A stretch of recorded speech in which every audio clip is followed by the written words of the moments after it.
Hi, everyone, and welcome to the NTCA Roundtable Live Artisan Edition. I'm Mark Heinlein with the National Tile Contractors Association. Today is December 6th, 2022, and today we're doing something really special. We've got a special guest host, and that host is Jimmy Reed. We're going to do a dive into artisan pool submerged tile installations with Jimmy Reed of Rock Solid Tile. But before we get to meet Jimmy, I want to take an opportunity to introduce you to some of our staff and our artisan panel. First of all, we have Leslie Godden of NTCA, editor of Tile Letter. Hi, Leslie. Hi, everybody. Glad you're here. It's going to be great today. We also have Randy Fleming, trainer with the NTCA, and our chief NTCA Artisan Roundtable Live Artisan Edition hairstylist. Hi, Randy. Yep, I got it done special just for today. Yeah, I see that. Looking good, as always. And then I want to introduce our artisan group. Let's start with Angie Ray. Hi, Angie. Can you tell us a little bit about yourself? Hey, guys. I'm Ray on Unique Mosaics, and I'm just really excited to be here today. Glad you were here as well. Always good to have you, Angie. Thank you. Thank you. Let's go to Joshua Nordstrom. Hi, Joshua. Hey, Mark, and hey, everybody. I'm Joshua Nordstrom. I'm up in the great state of Alaska, and I'm with Tierra Tile, and I'm just happy to be here for another Artisan Roundtable. This is exciting. It is exciting. Glad to have you, Joshua. Jane Calloward. Good evening. Well, You're muted. We have lost Jane's audio, unfortunately. While Jane is looking at that, Jane, we can try that again. No. Lee, can you tell us a little bit about Jane? Hi, Lee, and yourself. Hi, everybody. Welcome from Jane and I. My name is Lee Callowart. Jane and I own and operate Dragonfly Tile and Stoneworks here in Milwaukee. Glad to see everybody here. It's going to be exciting. It sure is. And I now want to get to introducing our host for the evening, and that is Mr. Jimmy Reed of Rock Solid Tile. I'm going to bring up a slide here that shows a little bit about what Jimmy does and what it is that he does and where they are. And man, he does some incredibly beautiful work.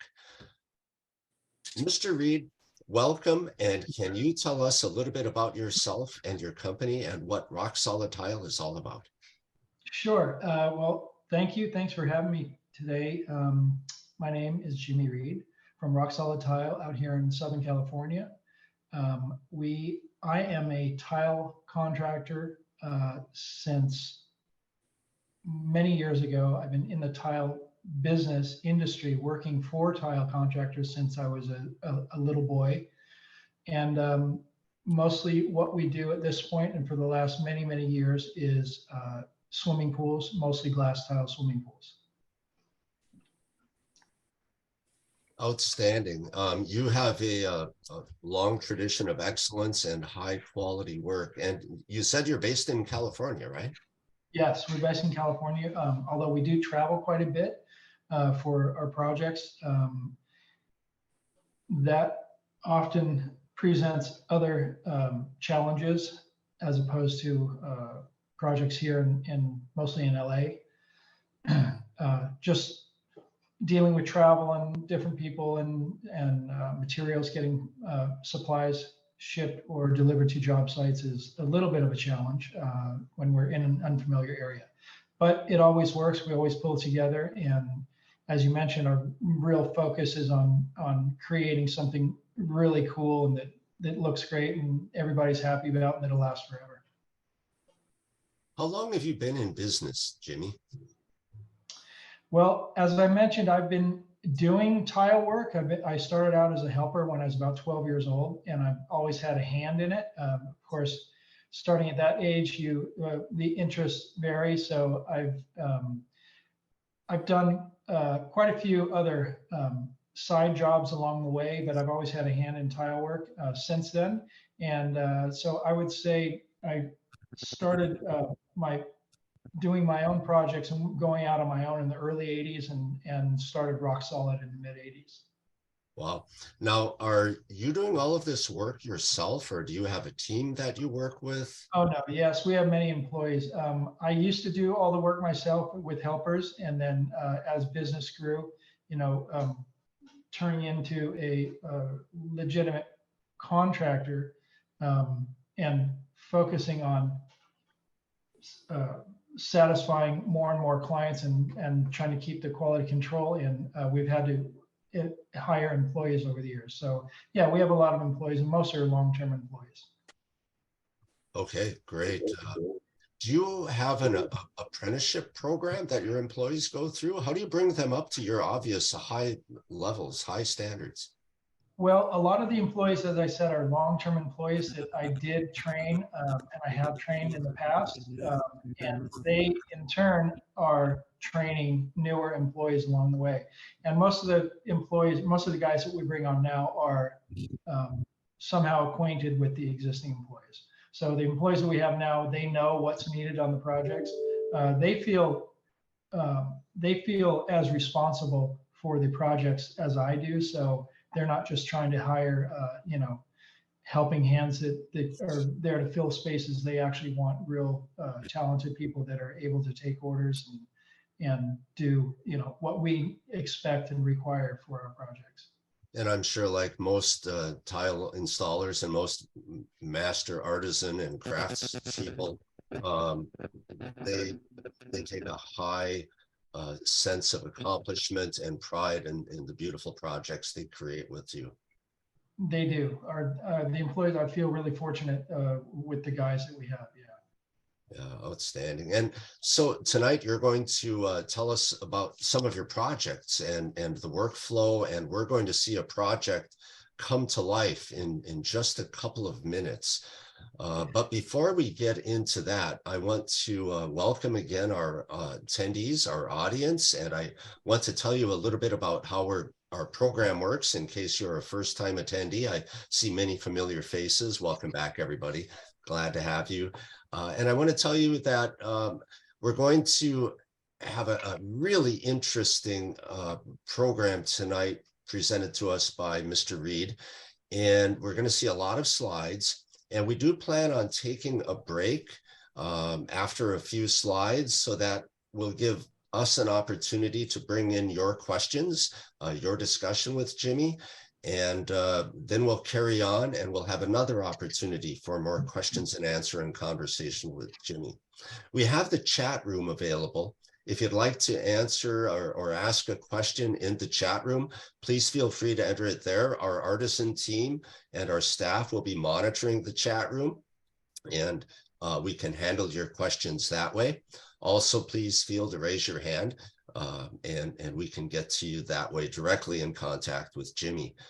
I do want to tell you as well, when we're done with our presentation, again, there'll be plenty of time to talk with Jimmy, but we're going to play our famous game, our quiz show, our Ask the Ref game. And we're going to work you hard tonight. We just went through all of the questions. We have a total of 8. And some of the answers are coming from what's going to be said here tonight. So pay attention. It's not a homework quiz, but it's just all for fun. And I want to tell you who our prize sponsors are tonight. We've got prize packages from Seashees Glass, Marshalltown Tools, the National Tile Contractors Association, the Tile Trade Artisan Guild, the Tile Doctor, and Jimmy Reed of Rock Solid Tiles. So thanks to all of you in advance for the prize packages that you're giving our questions tonight. And I guess without anything else, Jimmy, are you ready to get started? I hope so. Okay, let's get our first slides up on the screen and let us know what we're seeing here. Okay, well, first of all, let me say that I put together a rather large collection of photographs. This is only one project. It's not a huge project. And I'm thinking and hoping we can get through the pictures rapidly and with enough time to get through all of them, and give me enough time to talk about each phase, not necessarily each individual photograph. So these next few pictures are of the scenario. This is how we receive a project when we're starting a project. We get a raw shell, and it's usually dirty like this. So our first step obviously is to clean, pressure wash, and get the existing substrate in a condition that we can start our floating and rendering and doing our layouts. Yeah, so we're just cleaning and getting it prepared. You'll see in like on this on the penetration, the suction on the floor, and where the gentleman is here on the left measuring all these penetrations coming out through the wall and through the floors, all also need to be addressed along the way. So you can see that there are what we call that a sump around the pipe. So it has an area that we're able to clean and fill and seal, so those penetrations are waterproofed as well. That's a good example of what I'm talking about. So those are cleaned out, and we have an initial waterproofing membrane on those penetrations, and we'll pack them in with more material, other waterproofing materials, and bring it out to our render along the way. So I put this in at this point because our projects, they usually take a few to several months. They can take several months to complete. So we don't want to get to a point and start a project without knowing what the material is that we're going to actually install. Number one, we don't want to get to a point and that we have nothing to install on site. Number two, this material is critical in the layout of our floating and rendering. So we need to know what the material is exactly, because we use those sheets of material to do our layout from the very first week we're on site. So I usually create mock-ups of the material with different grout colors with lead lines on them, so we can put them in the owner's either existing pool or neighbor's pool or somebody, so we can see what the material actually looks like underwater. So Jimmy, just let me ask, you actually take the mock-up, you go to somebody's pool, you stick it in the water and see how it'll look submerged. Sure. A lot of times these are second or third homes for clients, and they have an existing pool at another property, or we can go to a relative or a neighbor's home and use the pool. So yeah, we put the material actually in the water.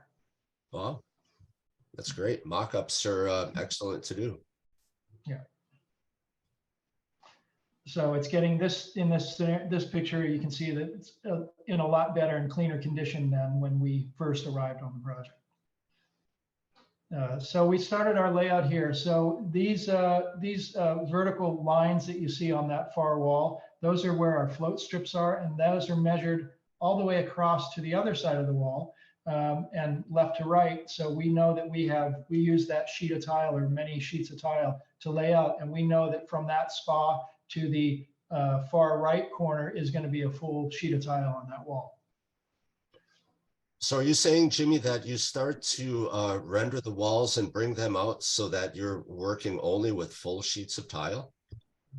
Yes, of course, where there's curves and radiuses, we have to manipulate that and make it look as good as possible. But at all areas available, all appropriate in corners and outside corners and so forth, there absolutely are full tiles. So you can see that leading point of the spa.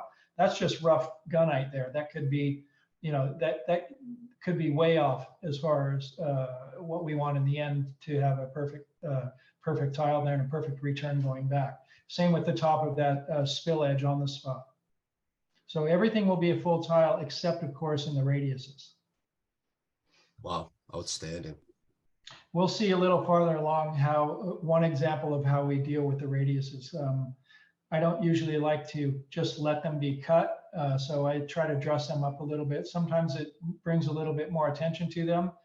If that's appropriate, I'll do that so it looks nicer. Other times we want to hide it a little more. So each project is different. You can see on the right side here, same thing with those float strips. Those are calculated and laid out and measured, so they are exact going left to right. We have a full tile layout. just some more examples of that. The float strips will be continuous throughout all the preparation. You can see on all these penetrations as well. These are different penetrations. Some are lights, some are suctions, and some are returns.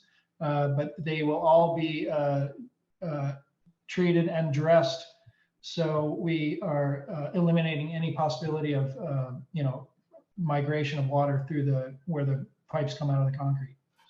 So are we beginning to see part of your waterproofing process here? Yes. In these where the penetrations are, yes, absolutely. Okay. And that would be just the first step.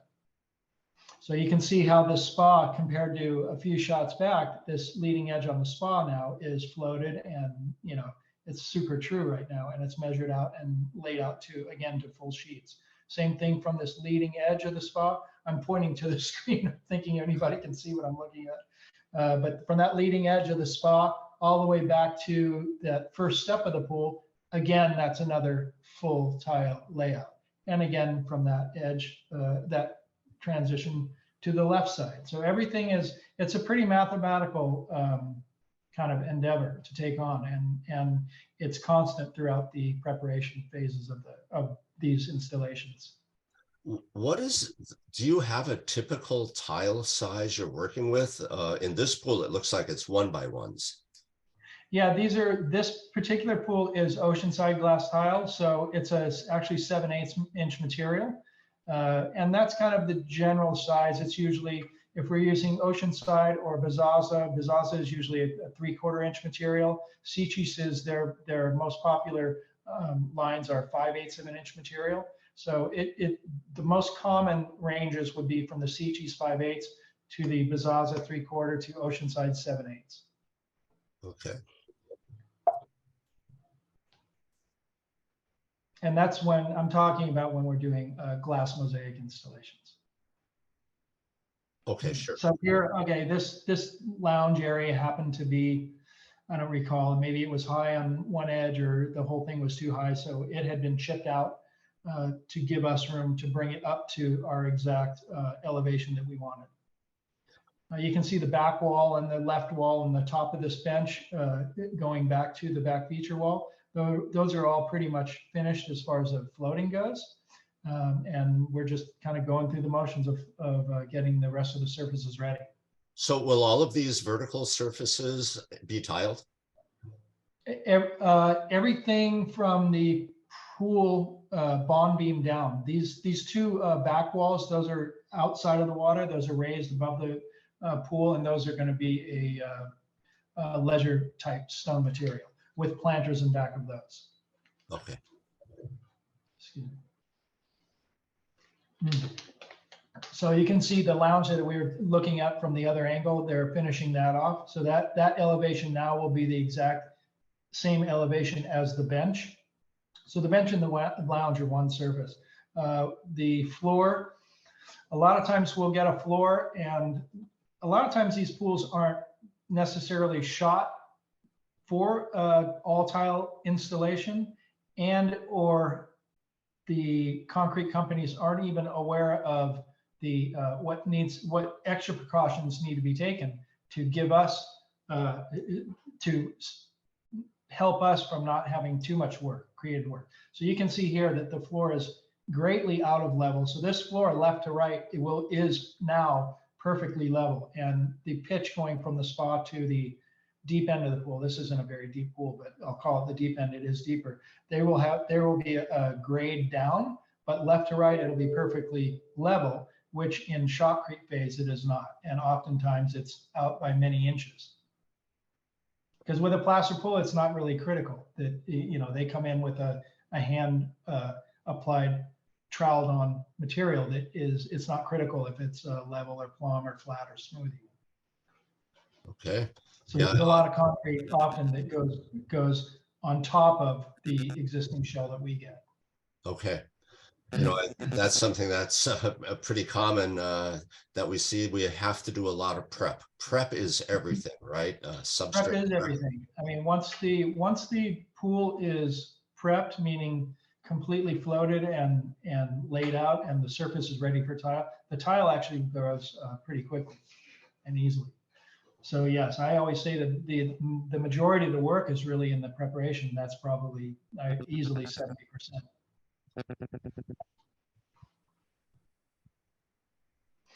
Just so you know here, you can go back at one for a second. So where the guy's standing in the shallow end, that float strip right in front of him, that elevation to where the lounge finish elevation, that'll be split up, and these stairs will be all equal elevation. So each step will be the same distance down. Okay. Yeah, you can see it's just getting more and more together. So you can go a little bit faster through that. It's kind of the same. We often dance on the job sites. We play music and have my guys dance and do calisthenics. So he's doing some stretching right there. That's great. Keep everybody in shape and limber. Yeah. Okay, so you can see also now we have on front of these stair risers, we have our float strips there. So now we're determining how deep each tread is. So at the bottom, that bottom riser was not in line with the face of the spa. So we had to bring that out. And now we calculate back. So it's the same distance front to back of the bottom riser, bottom step, second step, and then up to the lounge elevation. And again, we're looking at your float strips, and that's where you're getting your depth, your tread depth. Exactly, right. This is just more concrete work, more mud work. I mean, I can't stress enough how important the mud work is. It really dictates the final product. If the mud work is out, if something is out of level or out of plumb or not clean in corners, it can be a disastrous installation. Not only visually, but technically. I mean, it can be very difficult to get a technically strong installation with the inferior surfaces. Jimmy, in these lower level horizontal planes, are they pitched toward drain or are they flat? In the spa? Yes. In the spa, you asking? No, the spa floor is flat. Yeah. There's no reason to pitch the floor. Unless for some reason some crazy pool designer wanted to pitch the spa floor.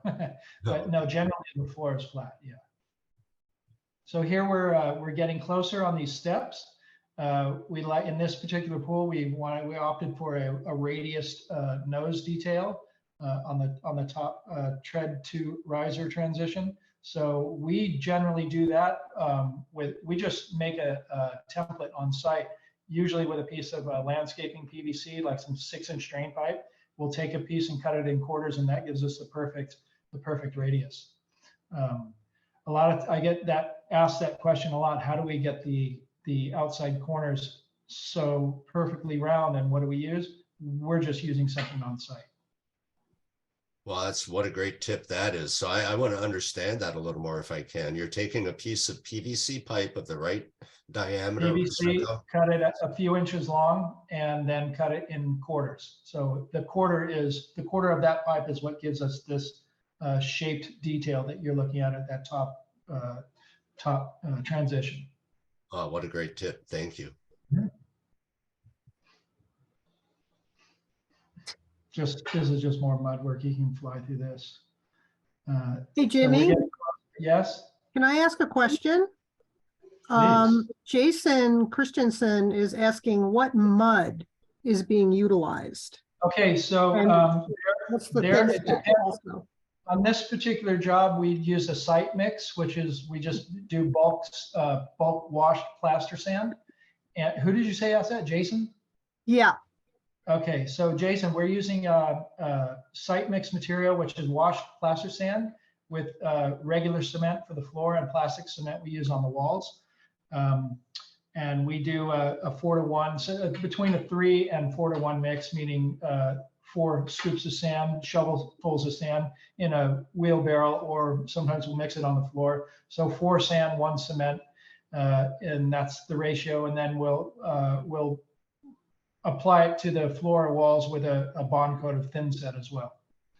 Sometimes we'll use manufacturers bagged mortar mix. That can get pretty expensive. If the budget is there, we like to do that. It's a superior mix. It's easy for us to handle, but site mix material, I have no problem using a site mix material. Thanks. Mhm. You're welcome, Jason. Okay, so yeah, just more pictures of the mudwork getting closer to the waterproofing stage. So you can just go through this a little more. Keep going.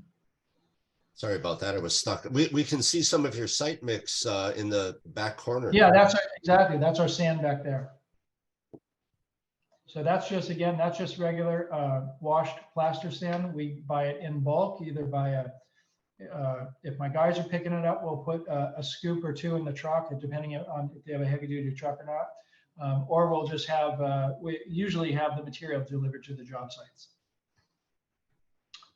Yeah.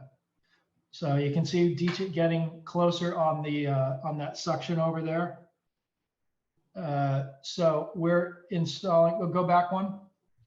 So on these, all these suction covers, you can see that the suction covers are at, I'm sorry, the suction pipes are just kind of randomly, they look like they're pretty much in line, but not really. So we install the rings perfectly level. You can see the pencil line on the wall. That's the top of each ring. You can see on the ring on the far right, the pipe is pretty much to the bottom.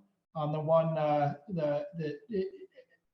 the third one over, the pipe is more in the middle. So the pipes are not perfect, but we want our covers to be perfectly symmetrical and visually pleasing. So if they're just kind of randomly placed, that's going to look like crap. So that's pretty important. So I like to be there if possible at different phases of the construction. If I have the opportunity, I'll be there when they're doing steel and when they're doing plumbing to ensure that they know that these pipes, the more level and in line they are, the better the project's going to turn out. Do you sometimes have more than one project going on at a time? Always, yes. That's a little out of sequence. That's earlier, much earlier on, but yeah, those are earlier on. Beautiful. All right, I'd like to take a little pause here and give all of our attendees a chance, having absorbed all that information from you, to go ahead and ask any questions. Sure.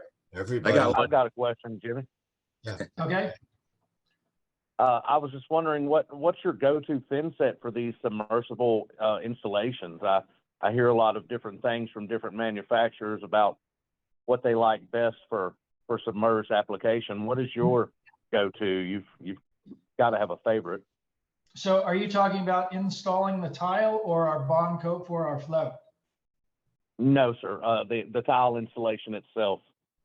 Okay, so lately for the last few years, we've been using Lead-A-Call's lead elastic as our install material. It's basically it's like an epoxy polyurethane hybrid material, so it bonds like epoxy, and but it's more flexible than a traditional epoxy. So we like that with glass for, because of its bond strength and also the ability for it to have a little bit more give in expansion and contraction situations. Hey, Jimmy, I have a question. Yes. Hey, you guys are together.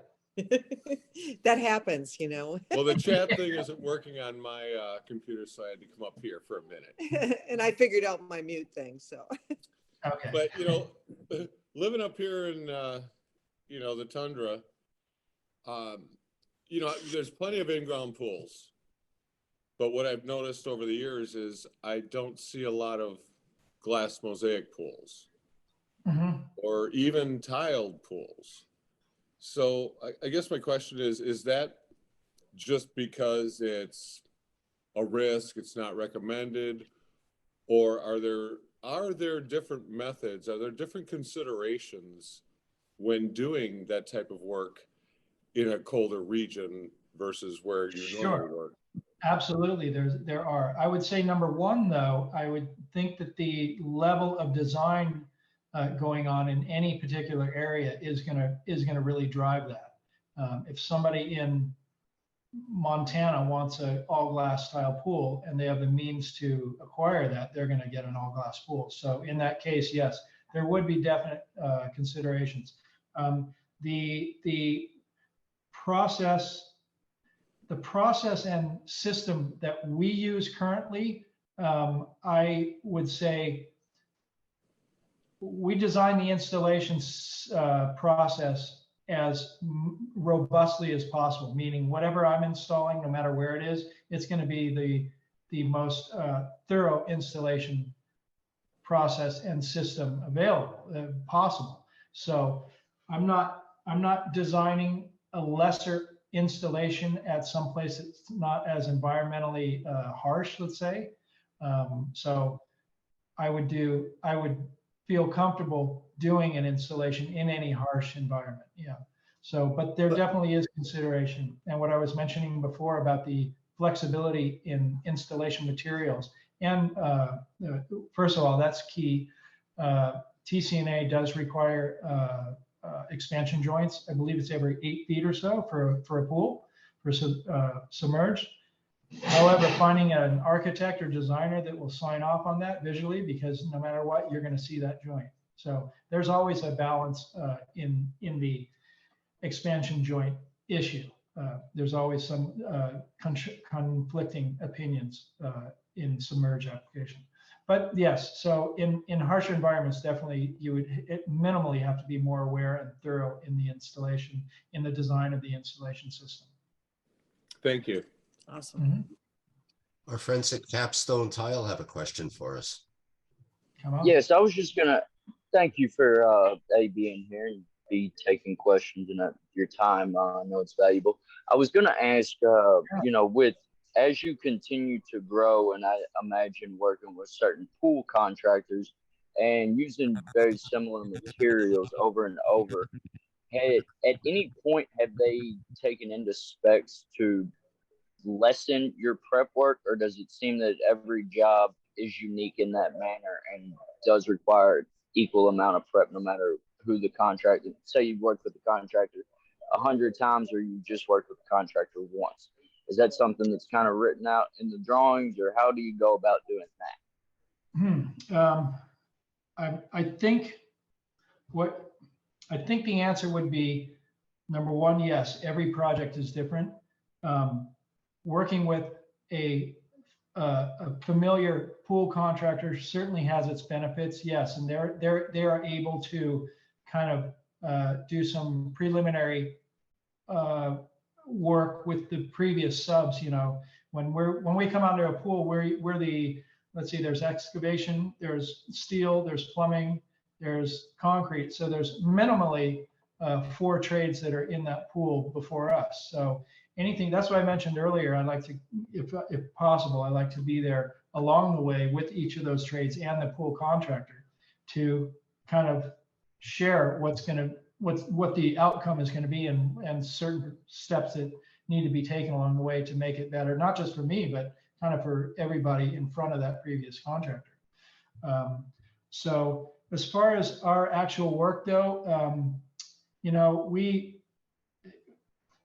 there isn't a certain manufacturer that makes a material that's going to be, let's say, easier to install, because like I said earlier, most of the work is in the preparation, and that means laying out, floating, waterproofing, treating all the details, all the, you know, a lot of the transitions have to be dealt with. So it really doesn't matter what, by the time we're installing, the material is going to go up pretty easily. Yeah.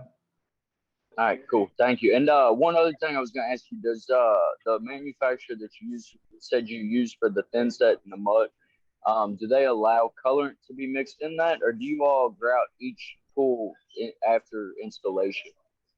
Well, with an epoxy installation, you cannot do a what they call a one-step, right? We used to do a lot of one-step installs when we were just using cementitious installation. So we would use a thin set. We would apply the thin set first and then back butter the sheets with a grout. and then press it in and then wash the paper and then clean the grout as we're washing the paper.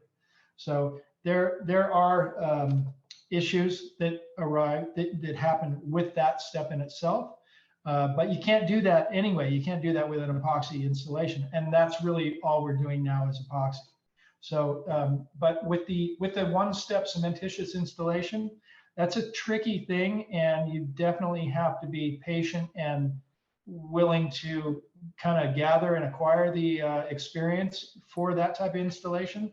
But it's certainly an old school way to do it and a tried and true way to do it. Yeah. We have Randy Fleming has a question for you, Jimmy. Oh. So my question is on your layout, when you're trying to square up the pool, make your walls straight, do you pull like a control line through the middle and then measure off that so everything is parallel and square and all that? Sure, yeah.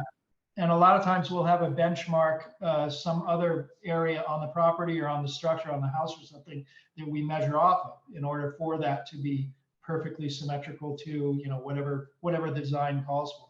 So yes, it always starts with a starting point and then usually a center line or something similar. But yes, it's definitely thought out thoroughly from those beginning stages like that. And do you use just like dry lines to pull to square off of, or do you use lasers now that lasers are much more popular? Sure. Harder to see in the sun.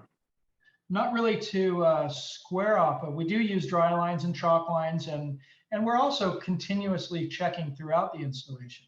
But the lasers and transits we're using mostly for level lines and elevations. Okay. As opposed to square. Okay, thanks. Mm-hmm. Terrific questions, everyone. I think we're about ready to move on to the next portion. If anybody has more questions, we will have time after we see the glass go up on this job.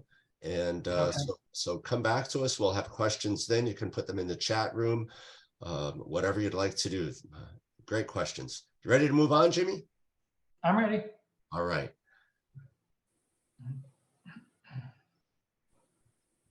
Oh. Nice California looking logo there. Okay, so at this point, we've gotten some waterproofing material up on the walls. This is waterproof membrane. This particular one is made by Lidocol, and this is called Aquamaster. That is their waterproof membrane for submerged applications. It needs to be a consistent application, meaning it can't have a termination point. Like if you're just installing a water line, you cannot use this type of material. You need to use something else that is appropriate to have a termination underwater. So I'm sorry, Jimmy, what we're looking at is the gray area there? Yeah, the clean gray area is the waterproof membrane in this pool, yes. Okay. And on top of that, you can see where that's Roberto there. He's installing the material with the lead elastic, Lidocol lead elastic bonding agent. So that's our adhesive that we're using on this project. We've been, as I mentioned earlier, we're using that a lot lately and really, really happy with it. Yeah, so he's started installing the glass here. Keep going.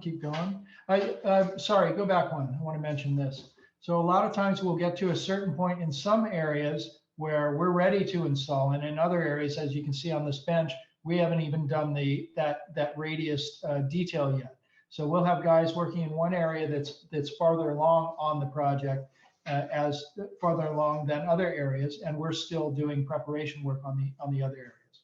So that is when having crews that know each other and work well together comes in very, very handy. Okay, you can move on.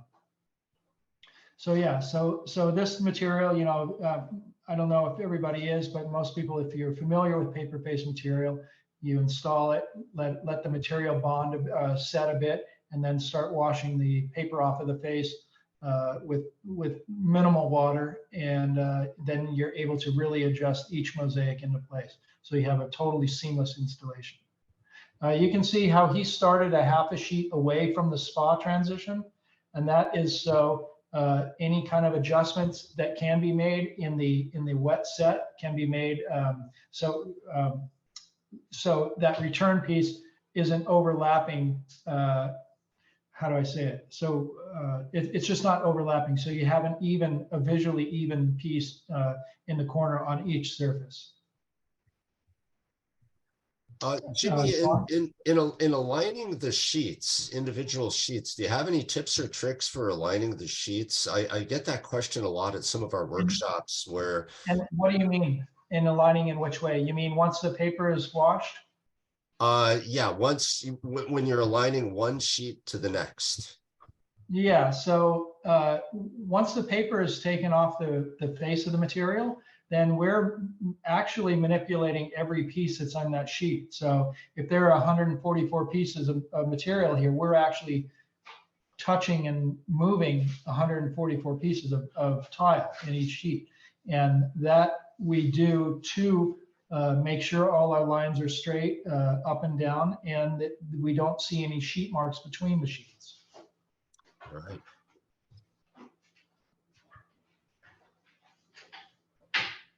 That's just more of the same installation. You can go a little bit more. I wanted to get to, so here's the material with the glass, sorry, with the paper off of it. So this is a translucent material, which in itself can be a tricky installation. It's super important to have a consistent colored installation material adhesive that is not going to model and change colors over time. And once if it gets saturated with water after installation. Go on to the next shot. So keep going. You can see that he's actually touching a couple of pieces here. So that piece may have been a little low or a little high. So you can't just install a bunch of 12-inch sheets of material and expect them to be perfect once the paper comes off. You can see at the top right side of this photograph, you can see the lines are not really lining up yet. So this at this stage, that's what he's doing is blending all of this together. So it's going to appear to be one sheet of glass mosaic tile as opposed to a bunch of squares put together. Do you find that the bonding agent will hold them in place after you've shifted it individually, or do you use spacers or wedges to hold them? With this particular material, it has 0 sag, so no, we don't have to hold it. Use wedges on this, or nailers or anything like that. Okay. And we'll usually start either up at waterline or a sheet below, or a determined measurement below, and then work down. And then once like you can see in this pool, the coping's not on yet. Although this is a rail for a cover. But sometimes if the coping's not on, we'll have to start low. Then the coping will be installed, and then we'll go up to it. Well, that coping may not be exactly at the dimension that we need. So that's why we'll leave a sheet or so out so we can manipulate that up so it looks nice and even on the top as well. Hey, Jimmy, I have a question for you. From Capstone again.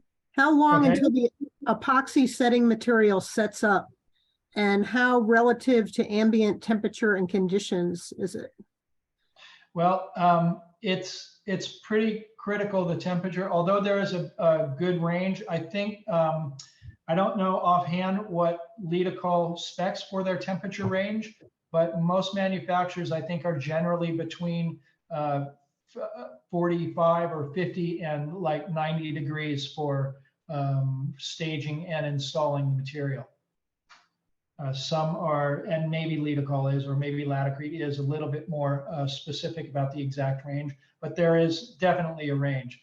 And as far as setting up, this type of material, when it's cool, it takes a lot longer to set up than a traditional thin set, cementitious thin set. On the other hand, when it's much warmer out, it sets up a lot faster.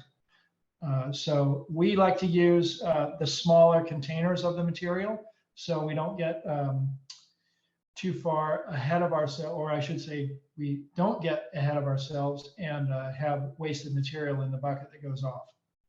in the larger buckets, because they do have optional sizes for the material. So Thank Jimmy, you. yes, thank you. So Jimmy, considering those environmental conditions that you mentioned, now you're doing this in California, you're doing this in places that have a lot of heat, but it does get cooler. Do you need to ever tent or build a structure over the whole area while you're doing this work? Yeah, a lot of times we'll have tents and I call temperature control. Whether if it's cold, then we need heat. If it's hot, then we need air conditioning, and that is very common. We are fortunate enough to be able to work year round, no matter where we are. So if we're in, let's say, in the California desert in the summertime, I mean, it gets to 120, 125 degrees, but we obviously can't, number one, the guys can't work in that temperature doing this type of detail work. And the materials need to be staged and kept at a relative temperature as well. Like what I was saying about the range of temperature. So yeah, we try to keep it at, if it's super hot, then I think we keep our tents, interior of the tents, at about 85 degrees. Do you ever work at night? No, we don't usually work at night. I mean, the guys will work sometimes 10 or more hours a day, but we don't have, I mean, I think really the only projects that require nighttime work would be big commercial projects. And we just don't really do that often. Most of our work is detailed residential type work. Okay. Hey, I have one last question before we get off of things like cure times. When it comes to the paper removal, talking about the adhesive tacking up or setting up enough to remove the paper, and as you're dampening it, do you have any tips or tricks or techniques you can share on that piece? Well, yeah. Okay. So you definitely want that paper off before it sets up, but you can't take it off too early. You got to give the material, the adhesive, time to set up enough that you can wash it without damaging, without getting it too wet, pull the paper without pulling off a bunch of individual mosaics, and have it pliable enough though that you can manipulate each piece. So that's really technique that comes with experience. I mean, there's just no other way to put it. And different manufacturers, different types of adhesives will require different techniques. Thank you. Mm-hmm.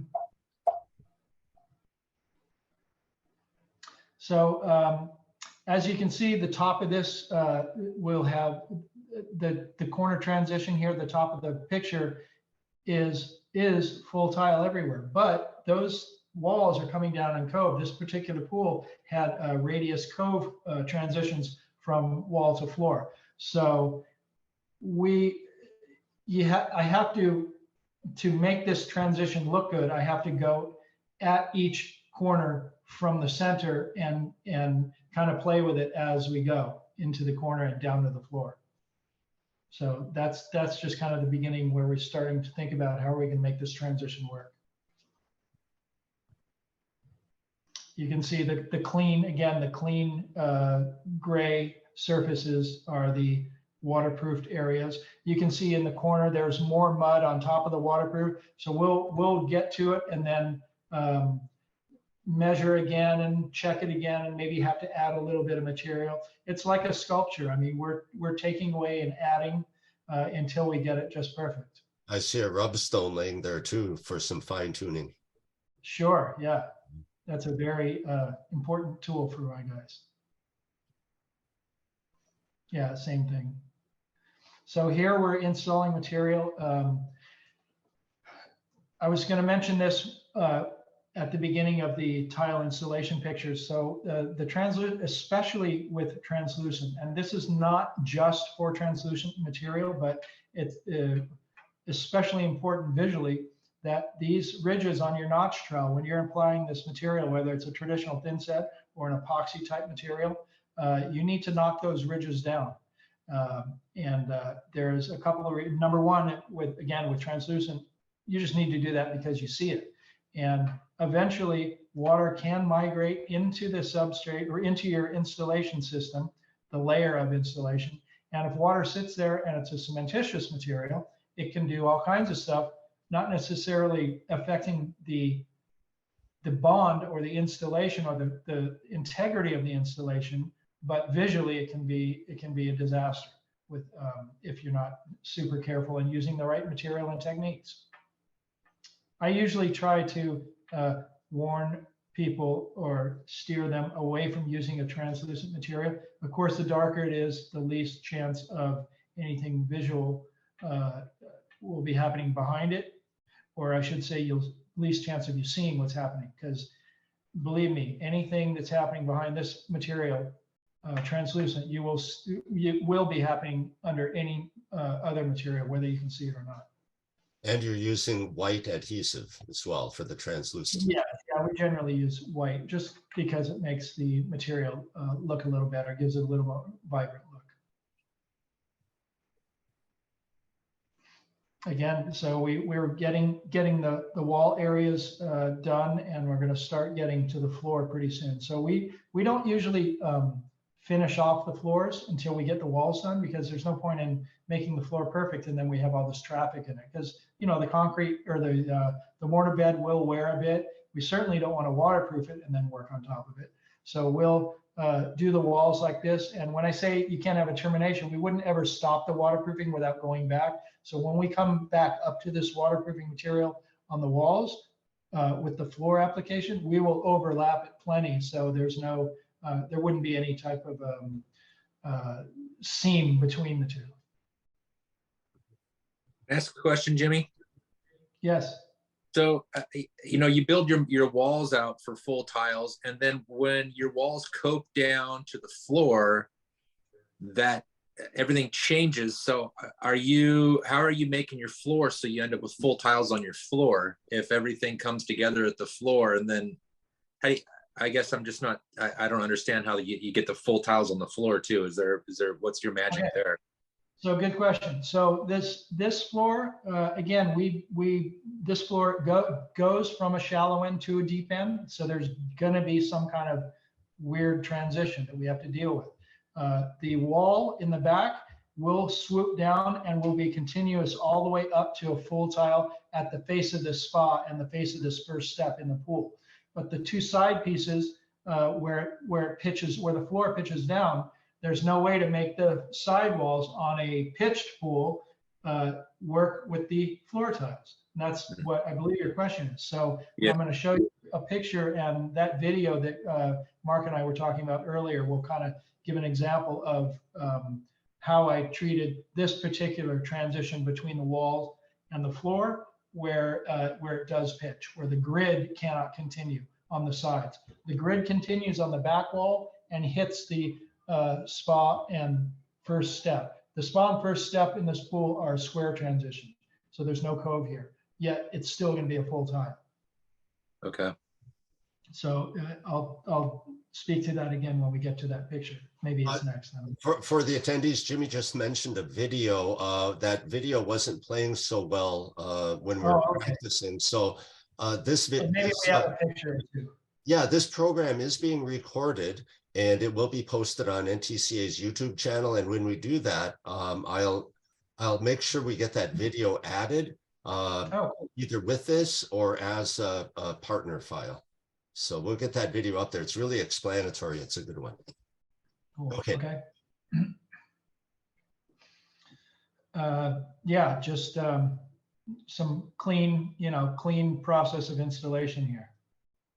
I try to keep the job sites clean. I ask my guys to keep the job sites as clean as possible. It's not always this clean looking, but when we can, we keep it clean. It makes everybody feel better. Go back to that previous. So when I was mentioning about the knocking the ridges down, are you able to expand this to zoom in or no? I tried that and it's not working for me today. Sorry. It's not working. Okay, so he's using an 1/8 inch notch trowel here. Excuse me. And he's gone back. You can maybe see a little bit to right in front of, this is Fermin, right in front of Fermin, and to his right, you can see that it's much smoother. And to the left of his trowel, the notches are still obvious there. So he is in the process of knocking those ridges down, what I was speaking to earlier. And that's, again, that is a critical point of these mosaic installations, any submerged application. You do not want any little nook or cranny or cave or any place that water can call home under the tile. You want to have it as solid of an installation and bond as possible. So it's critical to knock those ridges down. Incredible advice. I have a question. Yes. As far as material goes, can you explain why or why not you would use mesh-backed glass mosaics or plastic face glass mosaics? I know that paper face is real popular in pools for a reason. Could you elaborate on that? Sure. Okay, so as far as plastic face goes, the advantage of plastic face is that you can see each piece. However, in my opinion, the disadvantage to plastic face is you still need to cut each line to manipulate each piece. In cutting the line, the problem with plastic though is you can't peel it off until it's set. So you need to until like the next day minimally. So if you're installing plastic and you can still cut each line to manipulate the pieces. However, the plastic stays on, number one, it holds the moisture, I think unnaturally, and I believe that affects the curing and setting of the installation material, especially with a cementitious material. Epoxy-based materials, they go off reactively, so it's not going to matter too much that the moisture is held in if you were using epoxy on a plastic-based install. But the other problem is if you're cutting each line to manipulate each individual piece, that means the next day, in this case, if this was plastic, you'd be having to peel off 144 pieces of plastic this big. That could take you 15 or 20 minutes just to pull the plastic off of each sheet of tile.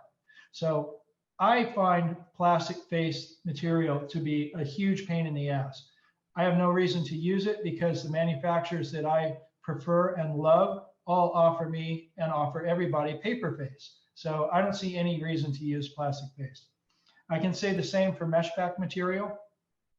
The problem with mesh back material used to be that the material, the glue, let's call it the glue that they may be applying the mesh to the glass with, you never know what the glue is made out of, if it's going to emulsify immediately or if it's not going to be affected by water. We don't know. We don't know what the mesh is made out of.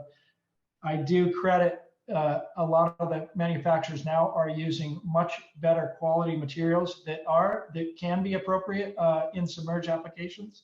However, if you're doing a pool like this, even if the mesh back, if you can get each sheet so consistent that you don't need to cut the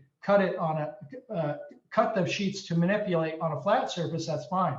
But once you get to the curves, you have to be cutting the material. If you're cutting mesh back material on a surface that's waterproof, there's no way to cut that material without damaging the integrity of the waterproof membrane. So in that case, I would not ever use mesh back in a pool that has any type of radius. If you have a pool that is completely square transition, I may consider it for that. If the designer, homeowner, whoever is calling the shots visually is demanding this material that happens to be mesh back. Thank you.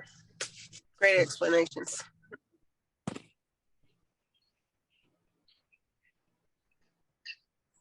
Okay, you can see Alfredo over here on the left. The lighter color material is the same material, so he's putting it on wet. As it dries, it'll get darker. I'm talking about the waterproof membrane. So you can see the floor has one coat of membrane on it, and he's feathering in and overlapping the transition of the wall waterproof membrane to the floor.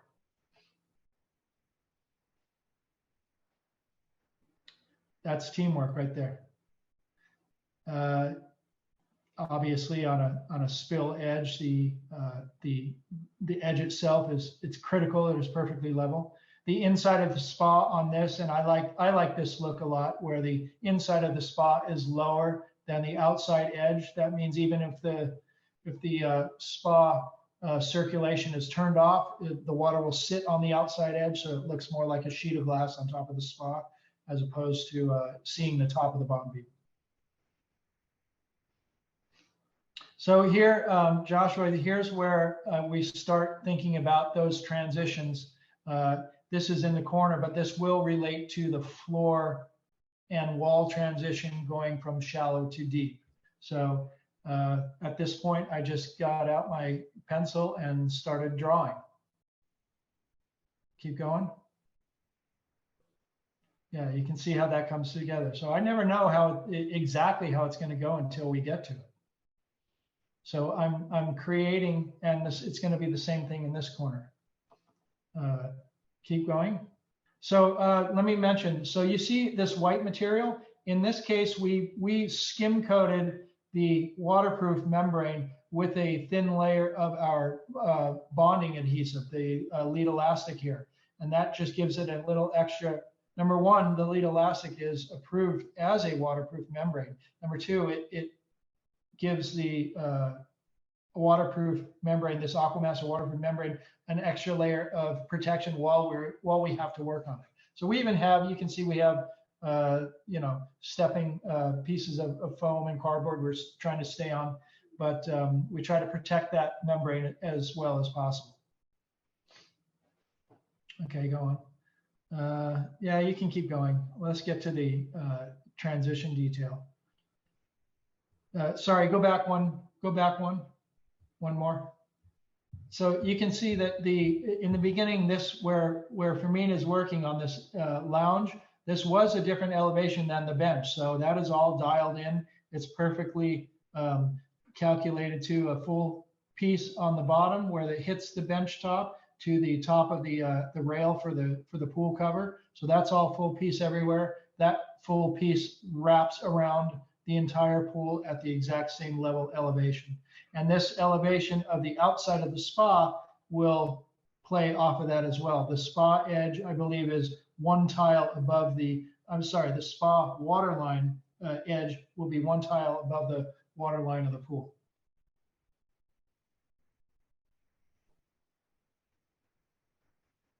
Yeah, just keep going there. This is kind of a detail, a tricky detail I like to do on the outside corners of the steps and benches. So you can just see the pencil where I just started thinking about how we're going to make this work. I think I have a finished picture of that as well. There you go. So I just look at that and just try to think how is it going to look as nice as possible. And I like it to be unique, but I don't want things to be so, out there that 5-10 years down the line, it's going to look dated or just tired looking. So I think we've come up with some pretty interesting ways to make the transitions interesting enough that they're not just mitered pieces, simply mitered, and not so crazy that they'll be just not that nice later. Jimmy, how are you cutting the tiles? We use diamond blades and like jewelry type machines and little grinders, and with water, of course, also. Diamond blades on grind, like traditional Makita grinders, a 4-inch angle grinder, or and we have stone jewelry honing machines that we can get really nice curves and radiuses out of the little individual pieces. So I can't say we have 0 cuts, but what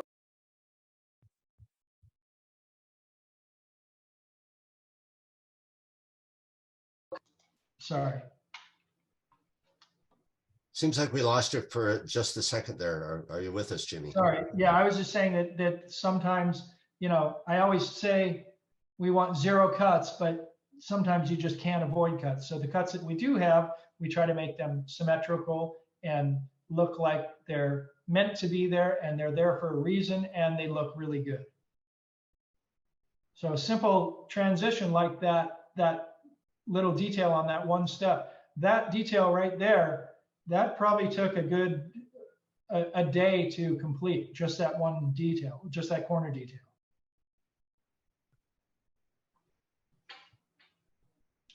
I always say these projects, they don't get done cheap and they don't get done fast.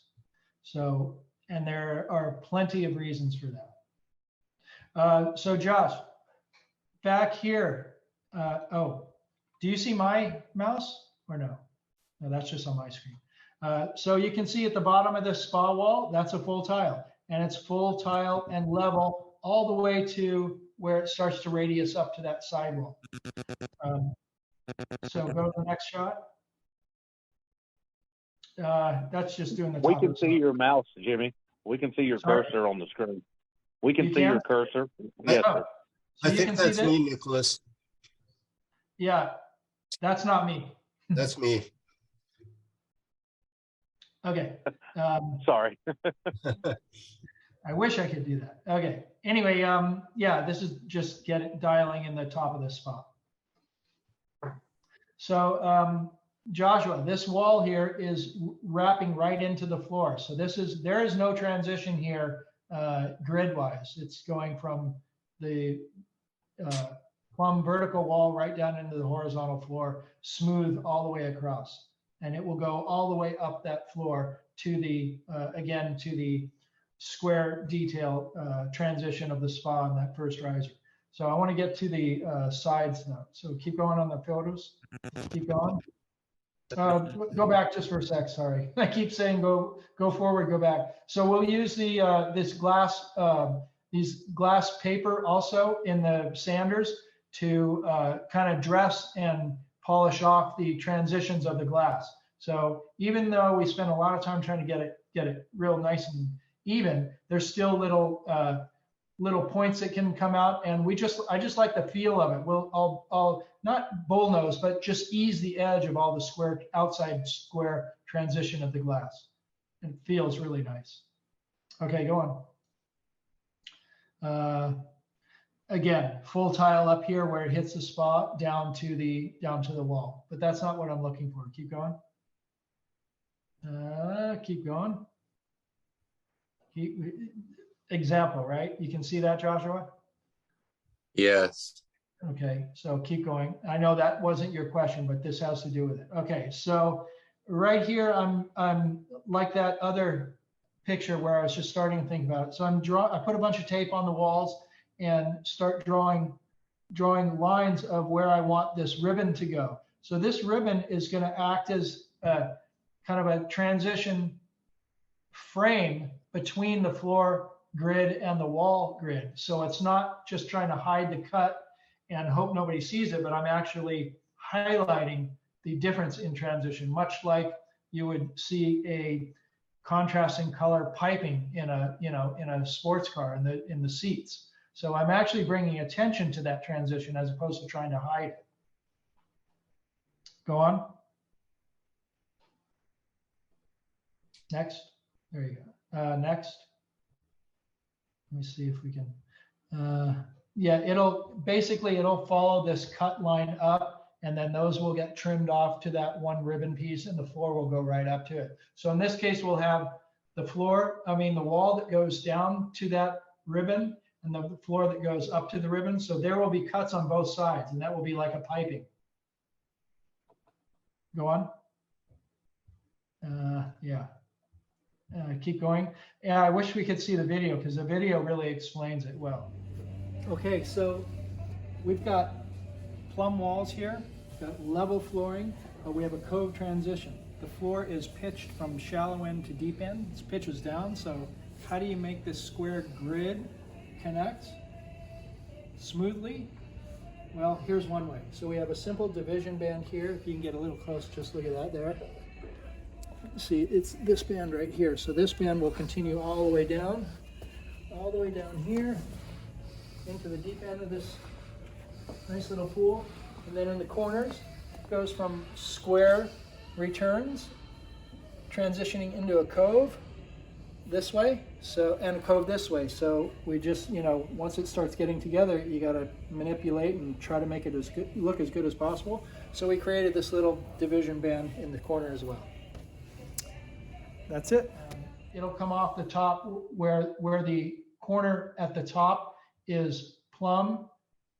It'll just be the transition there, the traditional transition. But as soon as it starts to radius down, then that's where I start the ribbon, and it just goes right down and down to the floor, and then splits off like that. Go again. See here, you can't even see it, but I wish my mouse could follow it. But if you follow that one line that still has paper on it up in the corner, if you kind of follow it up or down the picture, you can see that that's a line that both surfaces cut into. Do you get that, Joshua? Yeah, I see that, kind of similar to your outside corner. You got that same kind of inside corner, right? Yes. Mark, is that you with the mouse? Yes, that's me. Okay, perfect. That's exactly what I was looking for. So yes, that's how, in this case, I deal with the difference in the radius as far as not being able to line up the sheets like I can on the back wall. Okay. And on the back wall, yeah, where the mouse is there, by the time it gets to about where this bucket of lead elastic is, that wall is consistent with the floor. So that piping there just kind of disappears now. Okay, next. There, that's it. So look at the bottom left and you'll see that line continues. There's no way to get that, yeah, there's no way to get the floor and the wall to line up all the way. Right. So that's how I divided on this. You hide it well. That's cool. Sometimes I'll use liners. We're doing a project right now with some handmade ceramic material on an older existing pool, a very deep pool, you know, traditionally 8-foot deep pool with a 3.5-foot deep shallow end with big coves and radiuses. So I floated the floor completely flat left to right, and of course it pitches down. And the material is a 3x3 ceramic. So I installed all the walls on a random stagger, and they all come into the floor at different kind of directions. So I made being that the floor is level left to right and pitching consistently down to the deep end, I was able to make, like I call it, a rug on the floor, that I do the same type of transition here, except I used a ceramic liner that we had made the same out of the same material as the field tile. So it actually brings attention to the difference in pattern, but in a kind of a cohesive, I think, in a really nice way. Are you running soft joints in your corners then? I mean, you got expansion in your corners, and how does that work when you come to the coping like that? To the coping or the cove? Well, the cove, I'm sorry. Well, in this one, no. This was a totally mild climate throughout the entire installation. And by the time they filled it, the temperatures had not fluctuated hardly at all. And they filled it slowly. That's another thing we always recommend to fill the pool is very slow. So they filled it slowly. And since it's been full, it's been at the exact same temperature. So there is no real fluctuation and reason for any type of movements that soft or expansion joints would speak to in this particular installation. Are you worried about the pool settling at all with all that weight in one spot to jeopardize your tile work when it's all said and done? I'm not. No, I'm not. If it does, they have much bigger problems than the glass tile surface. Okay, Yeah. I'll quit asking questions. You answered my question. Thank you. Okay. All right. So yeah, keep going. This is just kind of getting close to wrapping the pool up. So down on the bottom right here, you can see that chalk line. That will be the line of that ribbon tile, the piping tile that we were speaking of early. So we'll install a little past the line, and then go back with a diamond blade and cut it. Also being very careful of not going too deep that we touch the waterproof membrane. That's always important. And then we'll put the ribbon in, and it'll be a nice clean transition. Cleaning, cleaning, cleaning. So this is just another way that Fermin is adjusting the sheets. So he'll use a straight, very thin trowel that he finds that to be very effective in his adjustment of the sheets. Are these the treads we saw you shape with the PVC pipe? Yes, when we were talking about that first one, that is that transition right there, that round transition.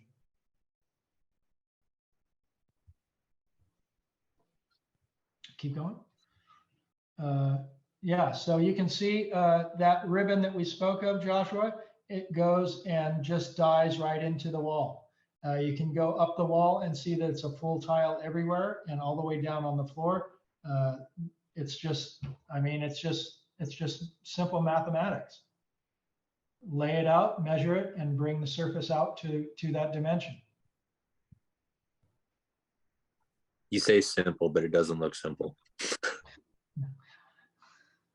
I'm glad to hear you say that, Mr. Nordstrom, because I've seen a lot of what you do, and yeah, my mind's blowed over here. Yeah.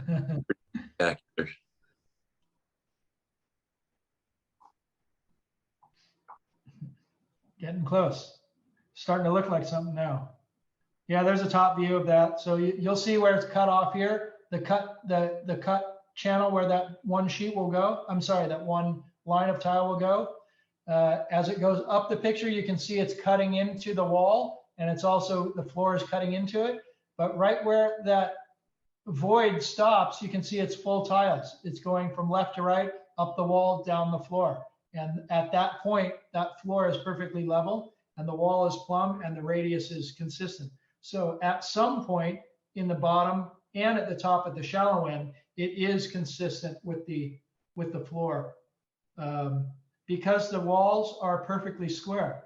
I think Randy was asking how we square it up in the beginning earlier. So that is the reason we square it up. One of the reasons we square it up. I mean, number one, it's just got to be perfect no matter what. But that is a benefit of it being square is those walls are, that face of that bench there where the suctions are and those lights are exactly the same dimension at the bottom and top of that plumb surface as it is on the other side at the other end of the wall, all the way back. So it's perfectly square and plumb at the tops of the walls. Just cleaning that ribbon area out. That's a little inside corner detail, kind of the opposite, the flip of the outside corner. Just kind of invert it and just visualize how to make that look really cool. Instead of just, I mean, some people like to just do miters, which is fine. It looks nice and clean and crisp. And sometimes that's better. I just like to take it, I think, maybe a step beyond.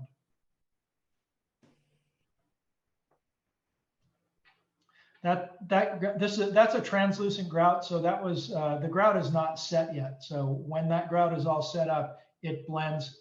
I should mention about the translucent grout. A lot of times we'll use a translucent grout, and what that does is it smooths out the visual of the installation, especially when you're using multicolor mosaic, but it takes on the color of the tile body itself. So that's probably a bad example of it because that was freshly installed and it hasn't set up yet. So it still looks milky and emulsified.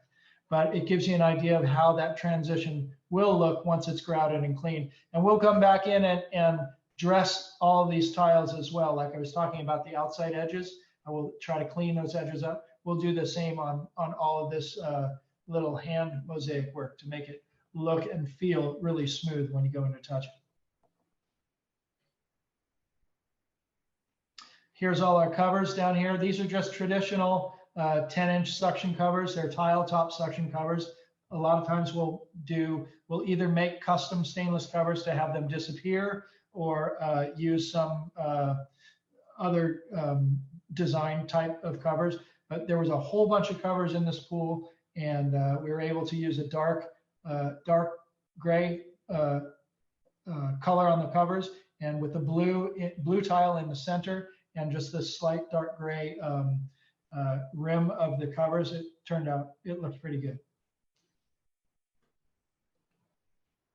So here, what I like to do with all the returns is I don't like to use fittings. To me, they just look, they're just more obtrusive visually. I think they're an eyesore. I think they detract and distract from the beauty of the surfaces that we do. So we always have the returns. We usually do Schedule 80 or dark gray nipples, and we'll cut them flush and sand them flush with the tile surface, so you don't have this big ugly pseudo-dimensional ugly fitting in the way of the beautiful tile. That's kind of not a very good picture, but we definitely try to take our time and make this skimmer throats look good. This is early on. It's not by any means a finished opening, but it gives you an idea of what some of the work that goes into it. Getting clean. Yeah, so you can see the covers there, the tile top covers as opposed to, like, if those were white covers, they would look horrible and they would be visually distracting. They would be drawing too much attention.